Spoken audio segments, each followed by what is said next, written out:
예수님께서 성전에 오셔서 가르치실 때 대제사장과 백성의 장로들이 와서 물었습니다. 당신은 무슨 권한으로 이런 일을 하는 것이오? 누가 당신에게 이런 권한을 주었소? 예수님께서 이들에게 대답하셨습니다. 나도 너희들에게 한 가지를 묻겠다. 만일 나에게 대답하면 내가 무슨 권한으로 이런 일을 하는지 말해주겠다. 요한의 세례가 하늘로부터 온 것이냐 아니면 사람에게서 온 것이냐? 제사장들과 장로들이 서로 의논을 하였습니다. 만일 우리가 하늘로부터 왔다고 하면 그러면 어째서 너희는 요한을 믿지 않았느냐 라고 말할 것이고, 그렇다고 사람에게서 왔다고 하자니 백성들이 두렵구나. 왜냐하면 모든 백성들이 그를 예언자라고 믿고 있기 때문이다.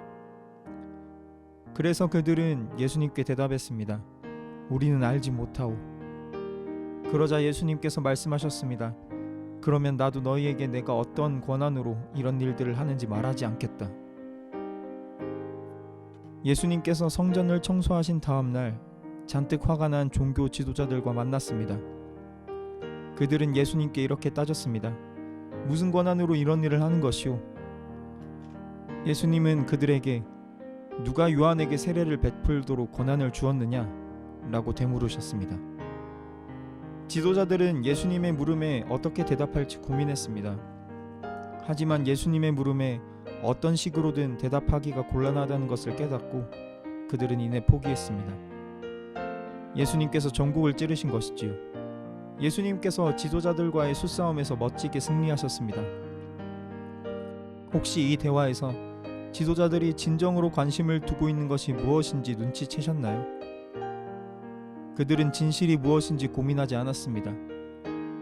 그들이 유일하게 관심을 두고 있는 것은 사람들에게 호소할 수 있는 정치적인 수였습니다.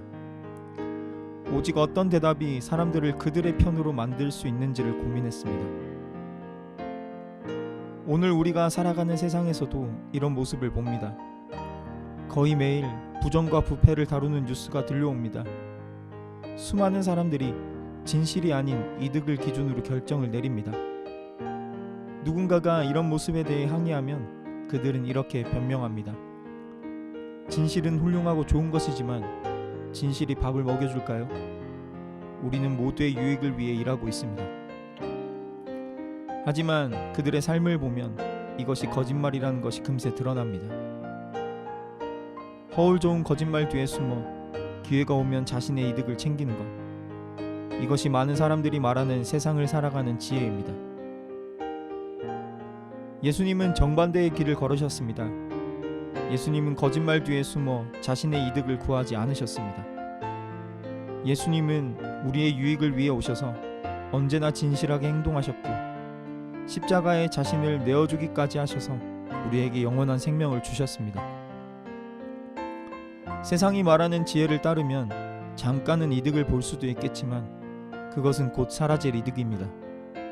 하지만 예수님의 지혜를 따르는 사람은 영원히 유익할 것입니다. 여러분은 세상의 지혜를 따르겠습니까? 아니면 예수님의 지혜를 따르겠습니까? 예수님, 제가 예수님을 따르는 사람이 되도록 도와주세요.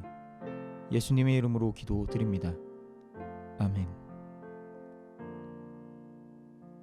진실보다 이득을 선택하는 사람을 본 적이 있나요? 여러분이 정직했기 때문에 바보 같다는 소리를 들은 적이 있나요? 세상의 지혜와 예수님의 지혜 중에 하나를 선택해야 한다면 어떻게 하겠습니까?